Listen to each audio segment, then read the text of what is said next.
بسم الله الرحمن الرحيم الحمد لله رب العالمين والصلاة والسلام على أشرف الأنبياء والمرسلين سيدنا محمد وعلى آله وصحبه أجمعين. السلام عليكم ورحمة الله وبركاته. والله ليال وكلن كيني شن طبناد كلن بدي بشهر رمضان كلن كروحي لكسو قاضنينا موضوع مهم رنتي واللي هذا سلامة الصدر والعفو عن الآخرين. قفك إن قلبي ساس نذيف يهي oo nadiif ka yahay xaasadka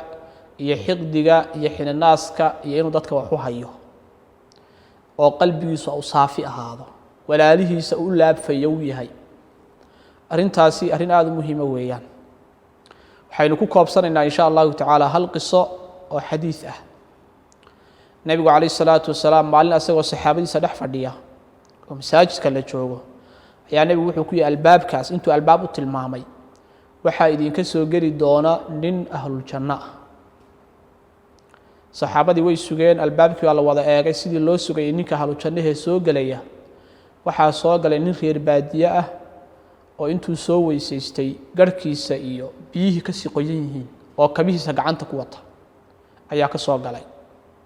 kabihii uu meel dhigtay laba ragcadood buu tukaday wuuna iska baxay maalin labaad baa nabigu sidii oo kale dadka ku yiri albaabka waxa idinka soo gali doona nin ahlul janna isna ninka laftigiisii ninkii reer baadiyaha baa soo galay riwaayadku waxay sheegayaan 3 maalmood ayaa nabigu kaleey salaatu wasalaam maalin walba saxaabada wuxuu ku yiri albaabka nin ahlul janna baa idinka soo galaya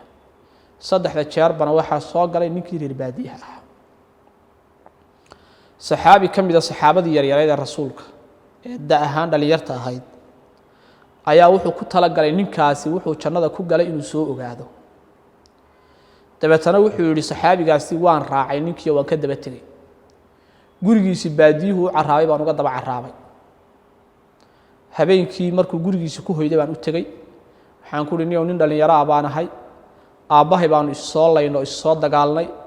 waxaan rabaa 3 habeen bal inta odayga cadhadiisu iga baabaayay aabahay raali iga noqonayo cadhadu ka baayso inaad meel isiixisid aabihiina ismay soo layna wuxuu rabaa bal ninkani habeenkii shaqada u qabto iyo amalkiisa inuu soo ogaado wuu soo dhaweeyay buu yiri 3 habeen markii aan la joogay ayaa ninkii waxa iiga muuqan waayay wax dheeraad ah oo aan istaahdo jannadu ku galayba waa ku arki waayay salaadaha waajibka buu tukanayaa habeenkii intuu fiidkii witirkiisa tukadu hore ka seexanayaa macnaha nin habeen oo dhan cibaado u soo jeeda oo habeen oo dhan taagan xataa ma aha marka waxaan fahmi waayay ninkii wuxuu jannada ku galayba ila awal hore wuxuu meesha u soo aaday inuu ogaado ninkaas inta cibaado uu sameeyo habeenkii dabeetana wuxuu 3 maalmood marka dhamaadeen ma u yeedho waxaan ku warniyo haadhe aabahayna ismaanan soo laynin dhibaato kale lama jirtee waxaan maqlay nabiga oo jannada kuugu bishaareynaya dabeetana waxaan soo aaday inaan soo ogaado amalka jannada ku gashay niyo maxaa jannada ku gashay baad malaynaysaa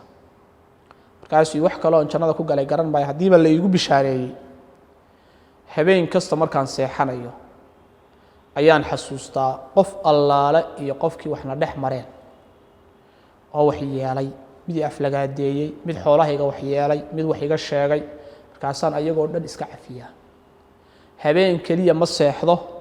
ayadoo qalbiga aan qof muslima xumaan ugu hayo ma seexdo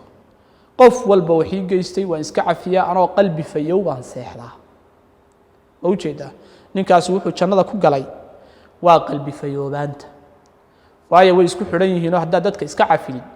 ilaahayna wuu ku cafin ala tuhibbuuna an yaghfira Allahu lakum miidaan jeclay ilaahay idin dhaaf macna iska dhaafa idinku ilaahay baa idin dhaafaya marka waxaynu qof walba muslima ku boorinaynaa qalbigaaga saafi ka dhig walaalada u laabfayoobow